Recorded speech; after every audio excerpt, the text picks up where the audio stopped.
David, we're back for part 4 of our series, looking back at Derbyshire's trophy wins over the years. And this time we're looking at the 1993 Benson and Hedges trophy win. Yeah. Now, we finished part 3 talking about the 1990 Sunday League victory, talking about how there was a real feeling that there would be more success to come. Now, it took another 3 years to come. So just give me a little background as to those 3 years in the build-up to this win. Well, first of all, Caper only came for that 1 year in 1990, and he was instrumental in us winning that competition. Other players obviously contributed, but I think he was the catalyst for the style of cricket that we played. But we'd signed Mohammad Azharuddin in 1991, and he was an astonishing cricketer, and 2,000 runs in first-class cricket, testament to that. And we finished 3rd in the county championship that year. In 1992, we had Ian Bishop, who'd come first at the end of 89 and then 90. Obviously couldn't play for us while he was with the West Indies in 91. He was here in 92, and we finished 5th. So those 2 years, we finished 3rd and 5th, aided immensely by having Azharuddin in one of the years and by having Ian Bishop in the other. Bishop was as quick a bowler as I've ever seen play for Derbyshire. But we'd also seen the emergence of Adams, who'd already come into the side, but we'd also got Tim O'Gorman, Carl Cricken behind the sticks, and of course the wonderful Dominic Cork, who was just a pup, just a real tyro really at that time. But the style of cricket was the same. You know, the batters got after the ball and the bowlers bowled with pace and fire. The thing we lacked was a quality spinner, and I think if we'd had a quality spinner in the early 90s, we might well have won the championship. But Jeff Miller had gone and retired, and the pitches in Derbyshire tended to favour quick bowlers. There's not much point in having Ian Bishop and Devon Malcolm and Dominic Cork in your side if you're then going to prepare batter-friendly pitches. But of course, we also had players who liked playing on quick pitches. You know, Barnett liked nothing more than the ball coming onto the bat because that was his strength. And Chris Adams and John Morris liked the ball coming onto the bat. So it was kind of a period where I thought 91, 92, we were close to the championship, but we never really had that quality spinner that would have made the difference. Going into 1993, the same optimism was there because Bishop was coming back. He played in the opening game down here against Middlesex in the Benson and Hedges Cup and injured his back. It was the only game he played of the season because he got injured. Now, the rules at that time, and you know, me and governing bodies and rules, I've written countless things and spoken about it over the years because governing bodies of sports are law unto themselves. And the regulation that was in place in 1993 was that if an overseas player got injured, you couldn't replace him. So there he was, injured after one game, and that's it. You can't imagine it today. I mean, governing bodies even now make some odd decisions, but that was a real remarkable one. So not only have we got to win a Benson and Hedges Cup without an overseas player, but we've got to get through the entire season without him. But we'd played down at Gloucestershire in a game where it threw it down with rain, but we got through it. It was raining when they were actually playing, torrential rain. But then we got to a game down at Taunton, which was the quarter-final. Now, the conditions really were never fit for cricket, but we started the game and Derbyshire went off like a bullet. They went really, really quickly. And but they reached a point where they get to towards the end of the third day. Derbyshire's still happy to give it a go if you want, but Peter Roebuck, who was the Somerset captain, didn't fancy it. So we had no game, so we've got to have a bowl out. Now, Derbyshire had been involved in a bowl out at Bishop Stortford in 1991 against Hertfordshire. This is the days of the old knockout competition where you played in the first round a minor county, as they were then known. So we went all the way down there, got there, the ground was clearly not fit. And again, we got 3 days set aside for this. And on the third day, it's a bowl out. And we'd never done it before. So we used our bowlers erroneously. One bowler bowled a bouncer. Bear in mind, you're bowling at unguarded stumps. Stan Mortensen ran in and bowled the most perfect leg cutters that just missed the top of off stump. And in his follow through, he was like this, and you thought, no, that's not quite what we want. So by the time we got to Taunton in '93, Barnett and Russell had a change of heart. What we need to do is stand in the crease, don't bother with the run up, and just donkey drop it or lob it almost at the stumps. So he used Cork, who was probably as good a wicket-to-wicket bowler as I've ever seen. He was Jimmy Anderson, Richard Hadley-esque in his ability to just bowl wicket-to-wicket, astonishing. But the other bowlers used were people like Chris Adams, for example, who just stood in the crease and just a little donkey drop, and Matthew Van Drow, who was an off-spinner. And we won 6-3. So we were through to a semi-final on the back of a bowl out, which I talked about, I think, in the 1981 interview, where the great thing about these competitions was that you had an opportunity to, if you're good for 3 or 4 days and they're in the same competition, you can win it. And so despite the fact we had no overseas fast bowler, we nonetheless had reached the semi-final. And the semi-final was down here, as hot a day as I've ever known it here at Derby. And it was against Northamptonshire.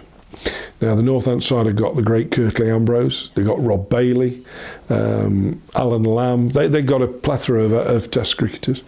And we managed to restrict them to not much more than 200 and knock them off for 2. It was the least nerve-wracking knockout performance imaginable. The days of winning by 1 run or 1 wicket or off the last ball had gone. We just absolutely stormed it. And so there we were. We're in a final. Again. We'll get onto the final soon enough, but I just want to take back, you were talking about the emergence of Dominic Cork. Now, Dominic went on to do great things with Derbyshire.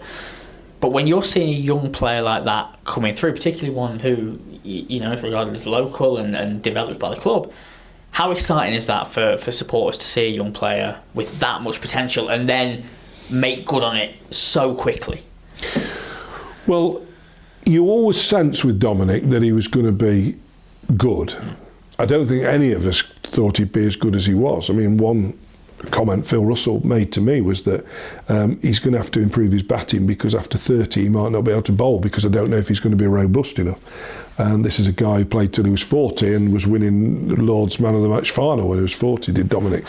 But I think it was the general sense of having a local player who was on the national radar was something which made everybody quite excited back then, because it was, we'd had Kim played for England and John had played for England, and before that Devon, and going back into the 70s Hendrick and Miller and Taylor. But there was this sense that the nationals are interested. National journalists would come to Derby to see Dominic Cork, and he had the thing about him that Barlow had got, that never say die, from a very, very early age. He had it from when he was 20.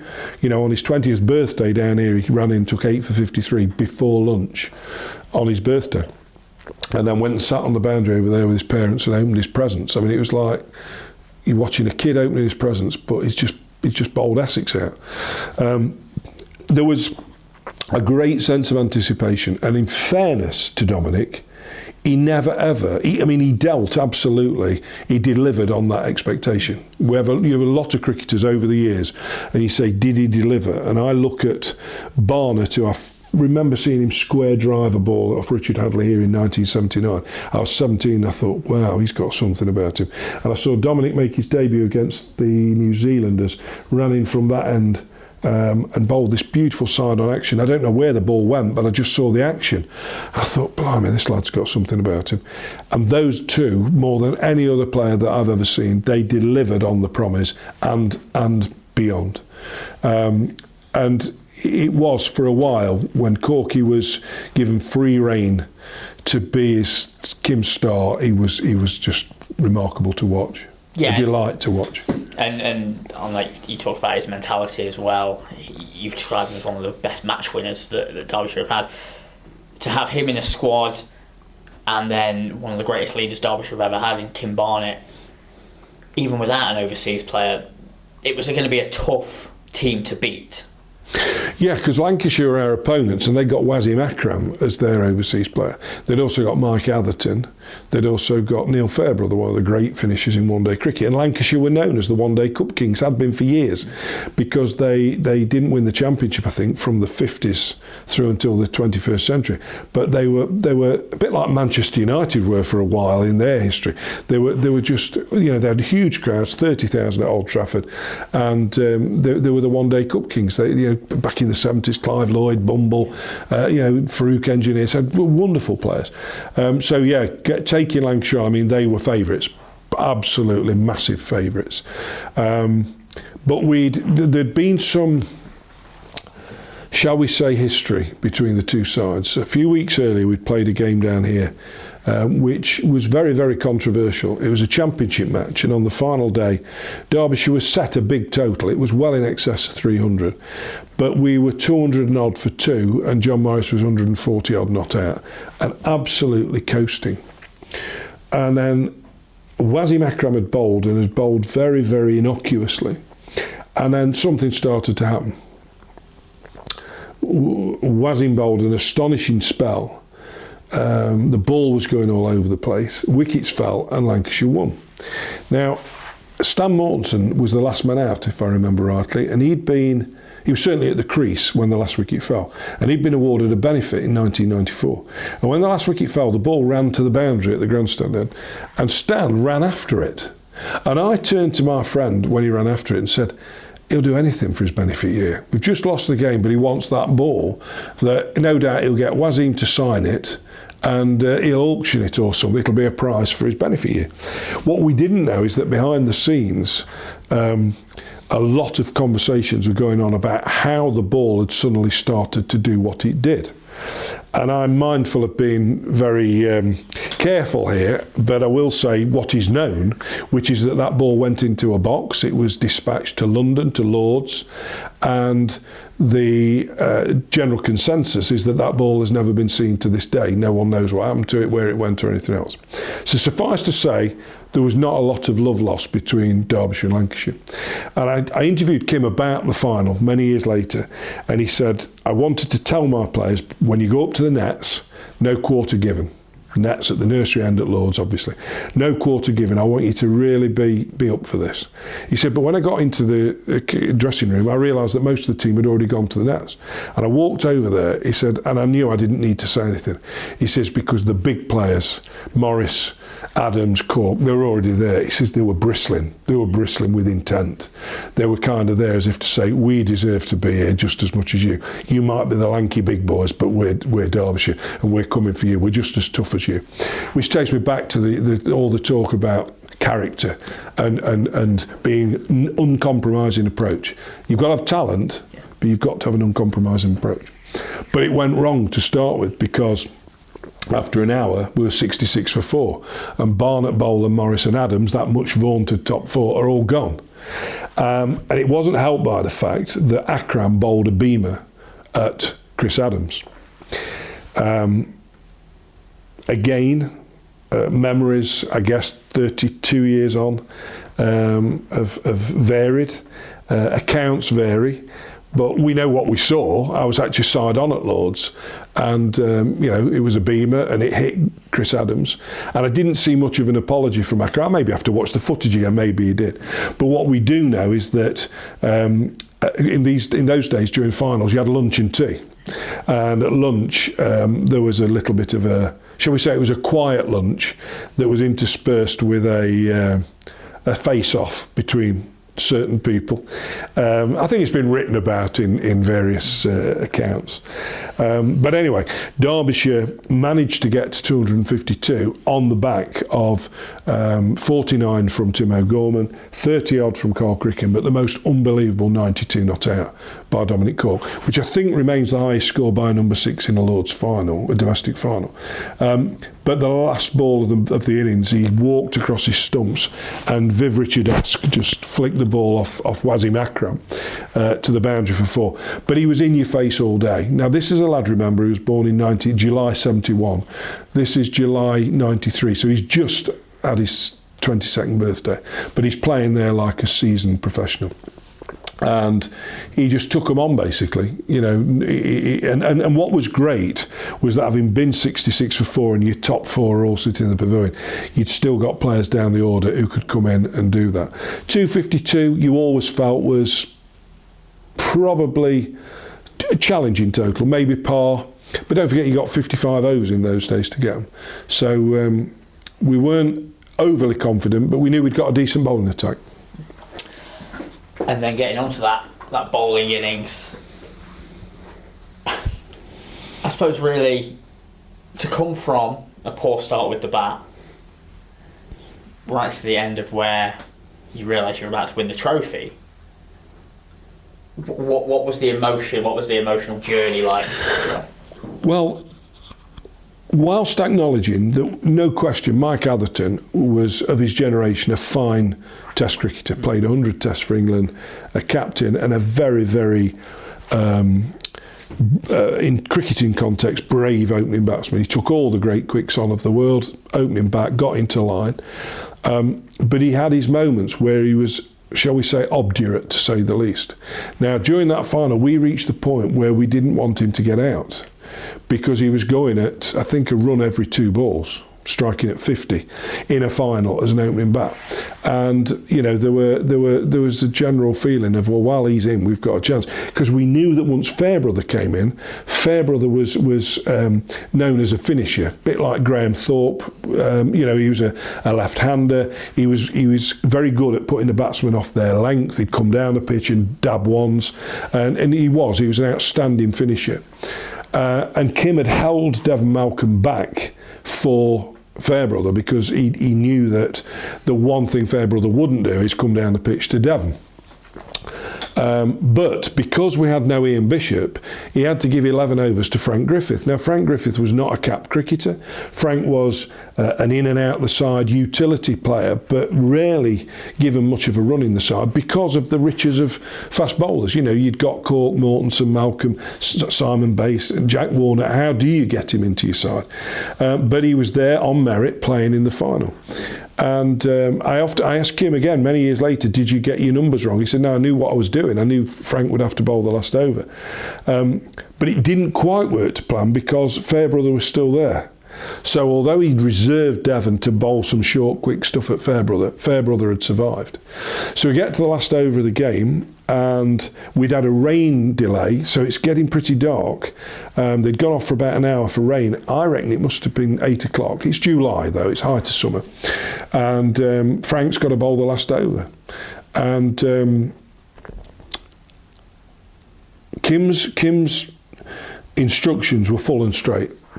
Well, we sit on the boundary probably every day of a T20 match, or at the conclusion of a one-day game where you runs a, you know, you've got to bowl well, and we all say the same thing, like, just bowl full and straight, just as though it's the easiest thing to do. So there you are in a Lord's final. You're not even a regular. You've got no great wealth of experience to fall back on, and you've got to bowl at Neil Fairbrother. But he did it, and he conceded 6 runs in the over with 11 needed to win, and so we won by 4 runs.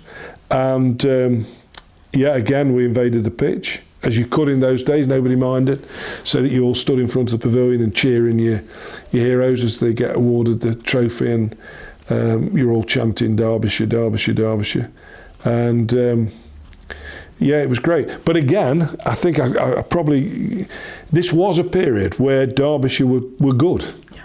So it was brilliant, but it was kind of, why wouldn't we be here again next year? Or why wouldn't we be winning the championship or a one-day trophy? Because, you know, look at the team we've got, and this is without an overseas player. The Lancashire faces were as dejected as I've ever seen on a losing team. Even from my position, looking up at the balcony, and the photographs taken on the balcony at the time, you know, the faces are, no one likes losing, but I think they had every expectation of beating Derbyshire that day. Last part, you said that the Sunday League win is, in your opinion, the finest of all of the trophy wins. Where does this campaign, without an overseas player, the only side to do it, rank? Well, Kim and I used to argue about this, because Kim always said that was the best triumph, and I said, yeah, but it was it was only 5 games from start to finish to win the trophy. And yes, we did do it without an overseas, and that one game, you could argue, was an astonishing achievement to do it without an overseas against Lancashire. But I still think that maintaining a position at the top of a league for an entire summer, with everything that's thrown at you, the weather, injuries, different pitches, everything else, is great. But on the other hand, if you said to me that the 93 final was the greatest triumph, I wouldn't fall out with you. I wouldn't argue with you. It was a great achievement.